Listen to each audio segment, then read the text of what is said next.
नमस्कार दोस्तों, मेरा नाम है अभय प्रताप सिंह। एक बार फिर से आप सभी का स्वागत है फ़िल्टर्ड अभय में। और जैसा कि आप सभी लोग जानते हैं, हम काफ़ी टाइम से कंटेंट नहीं डाल रहे हैं, हम कुछ भी नहीं डाल रहे हैं। तो इसीलिए हमने सोचा हम अपने बिज़ी शेड्यूल से थोड़ा-सा बाहर निकलें और यूट्यूब पे भी थोड़ा-सा ध्यान दे दें, तो शायद हम रेगुलर हो जाएँ वापस से। तो बट हम ऐसा सोच रहे हैं कि हम थोड़ा अपना कंटेंट शिफ्ट करेंगे। Rather than from sports we are just shifting towards politics, geopolitics and everything else. तो उसके साथ कंटिन्यू रहेगा। तो अभी पॉलिटिक्स और जियोपॉलिटिक्स में बिहार इलेक्शन चल रहा है, काफ़ी ज़ोर शोर से चल रहा है। और नवंबर में इलेक्शन है, तो उसमें काफ़ी ज़्यादा हो रखा है। बट जियोपॉलिटिक्स में इस समय हमारे साथ जो हो रखा है वो है इंडिया के ऊपर टैरिफ जो अमेरिका ने लगाया है 50%। उसमें से 25% टैरिफ है, जो कि टैरिफ है। और 25 टैरिफ है, पेनल्टी टैरिफ है, जो कि ट्रंप ने हमारे ऊपर इम्पोज किया है कि हम रशिया से क्रूड ऑयल के खरीदते हैं। तो ये थोड़ा अजीब सा ही उनका लॉजिक है। तो टोटल हमारे ऊपर 50% टैरिफ उन लोगों ने लगा दिया है। बट मोस्टली जो इंडस्ट्रीज इस टैरिफ से बहुत ज़्यादा इफेक्ट होने वाली हैं, उनमें से एक मेजरली एक है टेक्सटाइल इंडस्ट्री। डायमंड इंडस्ट्री तो बहुत बुरी तरीके से इफेक्ट होगी, क्योंकि अमेरिका में गोल्ड नहीं पहना जाता, डायमंड ज़्यादा यूज़ होता है। और मोस्टली डायमंड, जैसे कि हमारा जो सूरत का डायमंड मार्केट है, वहाँ का मतलब डायमंड बहुत ज़्यादा फेमस है। तो मोस्टली जो आउट अदर वर्ल्ड में जो डायमंड चलता है, मतलब अमेरिका में जो चलता है, उसमें से 10 में से 9 डायमंड सूरत का होता है। तो बहुत ज़्यादा अमेरिका, मतलब इसमें क्या है टैरिफ में कि हमको एक्सपोर्ट करना है, ठीक है। तो अमेरिका में जब वो चीज़ जाएगी, तो वहाँ पे जब वो अमेरिकन्स बेचेंगे उस चीज़ को, तो उसके ऊपर वो लोग 50% टैक्स और लेंगे।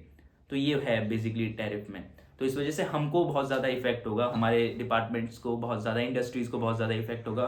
फिशरी को बहुत गंदा इफेक्ट होने वाला है, क्योंकि इसमें फिशरी में ऐसा होता है कि आपको जिस देश के साथ ट्रेड करना है, तो आपको उसके साथ पहले एग्रीमेंट सब साइन वाइन कराना पड़ता है। बट मोस्टली जो फिशरी के जो होते हैं बड़े बड़े लोग, वो लोग पर्टिकुलरली एक ही देश के साथ होता है उनका। बट अब यहाँ पे ऐसा है कि अब उन लोगों को वापस से नया पूरा स्टार्ट करना पड़ेगा, तो बहुत ज़्यादा इफेक्ट होगा। और इसमें देखिए, हमारे जो कृषि मंत्री हैं शिवराज सिंह चौहान जी, उन्होंने भी कहा है कि हम हमारे किसानों के साथ या फिर किसी और के साथ अन्याय नहीं होने देंगे, हम अपने हितों का ध्यान रखेंगे। और जैसे कि अभी हमारा ऑपरेशन सिंदूर चला था, तो उस टाइम पे ना अमेरिका के प्रेसिडेंट हैं डोनाल्ड ट्रंप, उन्होंने काफ़ी ज़्यादा वो किया था कि मैंने सीज़ फायर कराया। तो उस टॉपिक में उन्होंने ये भी बोला था कि मैंने उनसे सीज़ फायर इसलिए करवाया, उनको धमकी देके करवाया कि मैं आपके ऊपर टैरिफ लगा दूंगा। वो अगर इस लॉजिक को भी हम माने कि एक तो इंडिया, हम तो पहले से रिफ्यूज़ करेंगे, ट्रंप ने तो वो सीज़ फायर नहीं करवाया, हमने खुद ही किया है। क्योंकि पाकिस्तान के डीजीएमओ से हमको कॉल आया था, डायरेक्ट लाइन पे बात हुई थी, उन लोगों ने पाकिस्तान की रिक्वेस्ट थी सामने से, तो सीज़ फायर हुआ था। और वैसे भी सीज़ फायर इसलिए हुआ था क्योंकि हमने जो टारगेट्स हमारे रखे थे कि हमको 9 प्लेसेस पे हिट करना था पाकिस्तान के, वो हमने अचीव किया था। हमारी एयरफोर्स ने बहुत अच्छे से एकदम एग्जैक्टली अचीव किया था। और अभी तो हमारे जो नेवी के एडमिरल हैं, वो भी कह रहे हैं कि इस बार तो एयरफोर्स और आर्मी ने दिखा दी अपनी ताकत, बट नेक्स्ट टाइम नेवी सबसे पहले हमला करेगी अगर ऐसा कुछ होता है। वो अच्छा था। तो हम वापस अपने टैरिफ वाली बात पे आते हैं। तो ट्रंप ने लगा दिया 50% टैरिफ। अब इसमें आप एक चीज़ देखिए, अभी ना हाल ही में एक इंडिया टुडे का एक आर्टिकल मैं पढ़ रहा था, उसमें ऐसा था कि एक जर्मन न्यूज़पेपर है, उसने पब्लिश किया है कि लास्ट कुछ वीक्स में पीएम नरेंद्र मोदी ने ट्रंप के 4 बार कॉल रिसीव नहीं किए, 4 बार कॉल रिसीव नहीं किए। और जो हमारा मिनिस्ट्री ऑफ एक्सटर्नल अफेयर्स है, उसने भी ये बात खुल के रखी है कि लास्ट जो ट्रंप और मोदी के बीच में बात हुई थी, वो हुई थी 17 जून को, कि कनाडा में वो जो हमारे प्राइम मिनिस्टर गए थे, प्रेसिडेंट गए थे यूनाइटेड स्टेट्स के, तो लास्ट टाइम वहीं पे बात हुई थी। उसके बाद प्रेसिडेंट ट्रंप के रिक्वेस्ट पे हमारे प्राइम मिनिस्टर ने उनसे बात की थी 17 जून को, वो लास्ट टॉक थी। उसके बाद अभी देख रहे हैं हमारे लोग बात तो कर रहे हैं कि टैरिफ कम हो जाए, क्योंकि इससे हमें इफेक्ट तो होगा और काफ़ी हद तक होगा, हम चाहे कितना भी कुछ कर लें। बट वही है कि अमेरिका ये दिखाना चाहता है कि आपको हमारे सामने झुक के रहना पड़ेगा।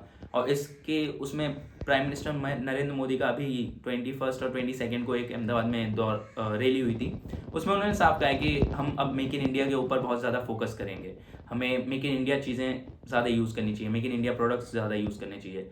उसके बाद जो हमारे आरएसएस प्रमुख हैं, उन्होंने भी ये बात अभी अपनी रैलियों में वो कह ही रहे हैं कि मेक इन इंडिया के ऊपर हमको ज़्यादा फोकस करना चाहिए, मतलब वर्ल्ड से हमें ट्रेड कट ऑफ नहीं करना है, बट स्टिल हमें अपने मेक इन इंडिया के ऊपर ज़्यादा फोकस करना चाहिए, क्योंकि वही है जो हमें पावरफुल बनाएगा। और जैसे हम अभी 4th लार्जेस्ट इकोनॉमी है वर्ल्ड की, तो हम अगर 3rd बनना चाहते हैं तो हमें मेक इन इंडिया के ऊपर बहुत ज़्यादा फोकस करना पड़ेगा। और वही एक चीज़ है जो हम, जैसे कोई भी हमको आके धमकी तो नहीं दे सकता ना। ट्रम्प क्या सोच रहे थे कि वो इंडिया को धमकी देंगे, प्रेशराइज करेंगे तो इंडिया दब जाएगा, बट इंडिया आज से पहले कभी नहीं दबा। 1972 की वॉर में इतना बुरे हालात थे हमारे, हम तब नहीं दबे, तो अब हम कैसे दब सकते हैं। और अमेरिका का मतलब एकदम बकवास सा पॉइंट है कि इंडिया खरीदता है क्रूड ऑयल रशिया से, और क्रूड ऑयल रशिया से खरीद रहा है तो उससे रशिया को बेनिफिट हो रहा है कि रशिया को बेनिफिट हो रहा है वॉर आगे बढ़ाने के लिए। बहुत बहुत बकवास सा लॉजिक है, मतलब ये आप खुद सोच लिए, अगर आपको इतना ही प्रॉब्लम है तो आप हमें सस्ता ऑयल दे दीजिए, क्रूड ऑयल। बट वो भी ये कुछ नहीं है, बकवास सी चीज़ें अमेरिकन करते हैं। उसके बाद देखिए हमारे साथ रशिया तो स्टार्टिंग से ही है। फिर अमेरिका का जो ये चल रहा है, अमेरिका के वाइस प्रेसिडेंट हैं, उन्होंने कुछ दिन पहले, क्या कल की बात है, कल उन्होंने वो कहते हैं ना डैमेज कंट्रोल करने की कोशिश की है बहुत अच्छी तरीके से, कि पीएम मोदी वो कर रहे हैं, वॉर को आगे बढ़ा रहे हैं। एक ये भी है कि रशिया से आप ऑयल खरीद रहे हैं तो वॉर को आप आगे बढ़ा रहे हैं, ये उनका एक लॉजिक चल रहा है उस समय पे। और अभी हाल ही में क्या 2-4 घंटे पहले एक प्रेस कॉन्फ्रेंस में व्हाइट हाउस में ट्रंप ने कहा है कि अब वो मतलब पुतिन बात ही नहीं करना चाहते जेलेंस्की से, तो वो जो 6 महीने से पूरी मेहनत कर रहे हैं ना कि वॉर एंड कर दें, तो अब वो उस वाले नैरेटिव को शिफ्ट करके जा रहे हैं नॉर्थ कोरिया की तरफ, कि अब हम नॉर्थ कोरिया जाएंगे, नॉर्थ कोरिया वालों से बात करें। मतलब बकवास सी चीज़ें करते हैं, अमेरिकन खुद परेशान है उनसे। तो अब वही है, अब हमारे एस जयशंकर हैं, एस जयशंकर विदेश मंत्री, बहुत बहुत बहुत अच्छे मंत्री हैं वो। एक तो वो वहाँ से आते हैं, वो पूरा मतलब वो प्रॉपर पॉलिटिशियन नहीं है, वो हैं गवर्नमेंट सर्वेंट थे वो पहले, वो इंडियन फॉरेन सर्विस में थे, आईएफएस में थे। अब उसके बाद वो फिर अब इस फील्ड में आए हैं, वो उनको मिनिस्ट्री, वो डायरेक्ट राज्यसभा में गए हैं, उनको ये मिनिस्ट्री सौंपी गई है, बाद में वो इलेक्शन लड़े बाप। तो उस वजह से अब देखिए उनको बहुत ज़्यादा एक्सपीरियंस है एक्सटर्नल अफेयर्स का। तो वो उन्होंने एक अपने अभी इंटरव्यू में 4-5 दिन पहले का एक इंटरव्यू है, उसमें उन्होंने काफ़ी सही तरीके से कहा है कि अमेरिका को, मतलब उन्होंने बहुत बोला है कि अगर ऐसा ही है कि क्रूड ऑयल हम रशिया से, जैसे आउटर वर्ल्ड के पास क्रूड ऑयल की रिसोर्सेज हैं, बट उसको रिफाइन करने की जो सबसे ज़्यादा मैक्सिमम रिसोर्सेज हैं वो इंडिया के पास है, तो इंडिया उस रिफाइंड ऑयल को बेचता है। और उन्होंने ये साफ कहा है कि हम हमारे 1.4 बिलियन लोगों के उसके साथ हम कुछ कर नहीं सकते भाई, क्यों भाई, हमारी खुद की इतनी बड़ी आबादी है, हम उनको थोड़ा ना गरीबी में उसमें झोंक सकते हैं कि आप पेट्रोल का इतना कॉस्ट दीजिए, वो दीजिए, नहीं कर सकते ना हम, हमारे भी खुद के कुछ हैं। अब हम अमेरिका के वो कहते हैं ना पपेट तो है नहीं कि जो ऐसा अमेरिका कहेगा हम वैसा करेंगे और रशिया के खिलाफ करेंगे, ये तो काफ़ी बकवास सी चीज़ है, क्योंकि रशिया तो हमारा तब से दोस्त है जब अमेरिका तो हमारा कट्टर अपोजिट था, कि 72 में अमेरिका बोल रहा था कि मैं तुम्हारे साथ ये कर दूंगा वो कर दूंगा, तब हमारे पास रशिया था, रशिया हमारा साथ था। रशिया के जो प्रेसिडेंट थे उस टाइम के, तब तो रशिया था नहीं, यूएसएसआर था, उन्होंने साफ कहा था कि अगर इंडिया बोलेगा ना हिमालय के एकदम पीक पे आ जाओ तो हम वहाँ चले जाएंगे। तो इस तरीके के हमारे रिलेशंस हैं रशिया के साथ। और व्लादिमीर पुतिन के साथ तो मोदी जी के हमारे खुद के पर्सनल रिलेशंस बहुत अच्छे हैं। बट अब वही देखिए कि जब ट्रम्प को उनकी, अब देख सकते हैं आप उनको, जो उनका एक चला था ना मागा, मेक अमेरिका ग्रेट अगेन, वो उसके चक्कर में अब वो बहुत बुरी तरीके से जा रहे हैं। वो एक, अब सब जानते हैं कि वो कोई पॉलिटिशियन तो है नहीं, वो तो एक बिजनेसमैन थे, अब वो बिजनेस की जैसे चीज़ें देखते हैं, पॉलिटिशियन के जैसे नहीं देखते। तो वो उस चीज़ पर उनको अब फोकस करना पड़ेगा, इससे हमें तो नुकसान है ही, हम तो कह रहे हैं, बट 1-2 साल के अंदर देखना आप कैसे ये डोनाल्ड ट्रंप इस टैरिफ वाली चीज़ पे जो यू टर्न लेंगे ना, क्योंकि सब जानते हैं कि वो कितने बड़े झूठे हैं, वो मतलब बहुत अपनी बात से पलट जाते हैं, कभी भी पलट जाते हैं। तो बहुत अजीब सा ही उनका, जैसे उनका अभी एक चाइना के साथ हुआ था, मतलब आप खुद देखिए, आप क्या प्रूफ क्या करना चाहते हैं वर्ल्ड को। ट्रंप ने कल या परसों एक वो दिया था बयान, जिसमें उन्होंने चाइना के लिए बोला था कि बोइंग जो कंपनी है अमेरिकन, मेन मार्केट जो एविएशन मार्केट है उसमें 2 मोस्टली चलते हैं, एक चलता है एयरबस, एक चलता है बोइंग। तो बोइंग अमेरिकन कंपनी है, एयरबस यूरोपियन कंपनी है, ठीक है। तो अमेरिकन कंपनी बोइंग है, तो उसमें ट्रंप ने, मतलब चाइना ने पूरा पेमेंट कर दिया था उनको, 200 बोइंग्स कुछ खरीदने थे। बट अमेरिकन प्रेसिडेंट ने बोइंग को बोला कि आप स्पेयर पार्ट्स मत दीजिए, आप प्लेन ही मत बेचिए, मतलब पेमेंट हो गया, उसके बाद भी उन लोगों ने ये मना किया। बट समहाउ चाइना ने फिर वो उनसे बात की तो हुआ सॉल्व। अब खुद देखिए कौन सी अदर कंट्री अगर उसको अब प्लेन्स बाय करने होंगे, वो बोइंग के ऊपर ऐसे ट्रस्ट कर सकती कि भाई हम बिजनेस कैसे कर सकते हैं आपके ऊपर, आप हमारा पैसा भी ले ले रहे हो, फिर उसके बाद आप ऐसा सब कर रहे हो। तो वो सब चीज़ें बहुत बेकार हो जाती हैं। तो जियो पॉलिटिक्स में अभी जो ये हमारा 50% टैरिफ जो अमेरिका हमारे पर एक्सपोज कर रहा है, तो अच्छी चीज़ नहीं है, दोनों देशों के लिए अच्छी नहीं है। क्योंकि देखिए, जो मैंने अभी स्टार्टिंग में कहा कि 10 में से 9 डायमंड्स हमारे सूरत से जाते हैं, तो वहाँ पे ज़्यादा होगा हमारे, मतलब हमारा तो होगा ही कोलैप्स, उनका भी डैमेज बहुत ज़्यादा होगा, और ये चीज़ उनको जाननी चाहिए। और इसके बाद हम अभी पुतिन की बात कर लें, तो मेरे को नहीं लगता पुतिन पुतिन अभी गए थे अमेरिका, वहाँ पे आपने B2 बॉम्बर उनके ऊपर से उड़ा दिया, उनको कुछ फ़र्क पड़ा? भाई वो रशिया के प्रेसिडेंट हैं, आप ये चीज़ तो समझिए। मतलब उनके पास आपसे ज़्यादा न्यूक्लियर वॉरहेड्स हैं, ये चीज़ समझिए आप। उनके पास आपके जितनी ही ताकत, मतलब सब जानते हैं कि अमेरिका के पास बहुत वास्ट आर्मी है, बहुत बहुत अच्छा बजट है उनका मिलिट्री का, बट आप रशिया को भी तो देखिए भाई, वो रशिया है, वो बहुत तगड़ी कंट्री है रशिया।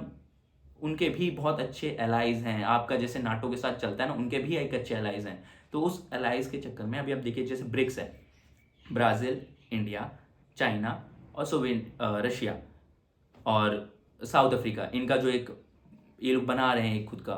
तो ये आप खुद देखिए ये क्यों बना रहे हैं, क्योंकि देखिए अमेरिका क्या बोलता है हमको कि आप भले हमको चीज़ बेचिए, लेकिन जो डॉलर हम आपको दे रहे हैं ना, वो आप हमसे पूछ के यूज़ करिए कि भाई तुमने मुझे चीज़ दी, मैं वो चीज़ बेच रहा हूँ, यूज़ कर रहा हूँ, बट जो मैंने उसके रिटर्न में आपको मनी नहीं दी ना, तो मनी भी आप मुझसे पूछ के। ये क्या मतलब इलॉजिकल चीज़ें बातें करते हैं आप लोग, ये तो अजीब सा ही है। जयशंकर जी ने ये भी कहा था कि भाई इससे पहले वाला जो एडमिनिस्ट्रेशन था ना, वो काफ़ी अच्छा था, उन्होंने हमको बोला कि आप रशिया से परचेज कीजिए जहाँ से आपको इजी पड़ रहा है। अब ये बोल रहे हैं कि आप वैसा ना करें वैसा करें, तो कुछ अच्छा तो है नहीं ये चीज़ें। और ये वर्ल्ड स्टेबिलिटी के लिए भी अच्छी चीज़ें हैं नहीं कि आप किसी भी कंट्री के ऊपर जब चाहें तब आप मन तरीके से टैरिफ्स लगा रहे हैं, कुछ भी कर रहे हैं कि मेरे को ये करना है वो करना है। नहीं, चीज़ें इससे पहले कभी भी इस तरीके से वर्क की ही नहीं है। और वैसे भी अगर, जैसे सब जानते हैं, एक होता है ओल्ड कंट्रीज़, एक होता है न्यू कंट्रीज़। तो अमेरिका, यूरोप, ये सब न्यू कंट्रीज़ है। अमेरिका न्यू कंट्रीज़ है, यूरोप तो फिर भी ओल्ड में थोड़ा काउंट हो सकता है। रशिया, चाइना, इंडिया, हम सब ओल्ड कंट्रीज़ हैं। ओल्ड मतलब हमारे यहाँ पे बहुत पहले से ट्रेड्स होते आ रहे हैं, हमारे यहाँ पे बहुत पहले से राजा वाजा थे, आपके बाद में आए हैं। आप खाली इकोनॉमी चीज़ समझते हैं, लेकिन हम तो ये वर्ल्ड हम रूल करते थे एक टाइम पे। अब माना हमारी ये सदियाँ नहीं चल रही हैं वैसी, बट हमारे यहाँ से ही चीज़ें स्टार्ट होती थी। तो वैसी चीज़ हम वापस बनाने के, और वापस हम बढ़ रहे हैं। मेक इन इंडिया हम क्यों इतना ज़्यादा वो कर रहे हैं, उसका प्रचार हम क्यों इतनी ज़्यादा चीज़ें अपने देश में बना रहे हैं, ताकि हम किसी के सामने हमको झुकना ना पड़े कभी लाइफ में, कोई भी हमको ऑर्डर्स ना दे सके। और ये सोच रहे हैं कि इन्होंने सीज़ फायर करा दिया, ये सब बोलते हैं। भाई सबको पता है क्या हुआ था ऑपरेशन सिंदूर में, कैसे हुआ था। तो वो बहुत अजीब सा है। फिर आप टैरिफ लगा रहे हैं 50%, थिंग्स आर नॉट गुड। मतलब किसी भी पॉइंट ऑफ व्यू से देखिए, आप अमेरिकन के पॉइंट ऑफ व्यू से देखिए या इंडियन, तो things are not going to be that good. तो एक और चीज़, हाँ, ब्रिक्स है। ब्रिक्स ऐसा सोच रहा है कि वो अपनी खुद की एक करेंसी लॉन्च करेगा, और इंडिया कह चुका है कि आपको ट्रेड करना है तो आप रुपी में ट्रेड कर सकते हैं, हमको डॉलर से फ़र्क नहीं पड़ता। कि अगर आपके पास डॉलर है नहीं है हमको नहीं फ़र्क पड़ता, रुपी है, रुपी से आप ट्रेड करिए हमारे साथ, हमें कोई इतना मतलब नहीं है उस चीज़ से।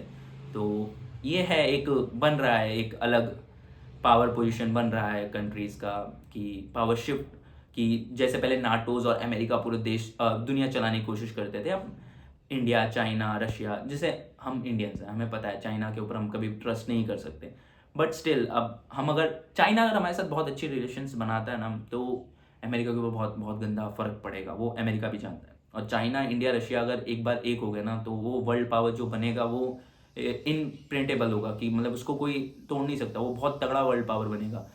क्यों, अगर आप काउंट करेंगे ना, तो 1.4 इंडिया में रहते हैं, 1.3 बिलियन लोग चाइना में रहते हैं, तो बहुत वास्ट एरिया है, बहुत वास्ट पॉपुलेशन है। तो आप वो चीज़ समझिए। तो इसी के साथ हम ये वाली वीडियो एंड करते हैं। मोर कंटेंट शायद जियो पॉलिटिक्स पे होगा, पॉलिटिक्स पे होगा, क्रिकेट पे होगा, फुटबॉल पे होगा, देखते हैं क्या क्या होगा। इसी के साथ बाय बाय।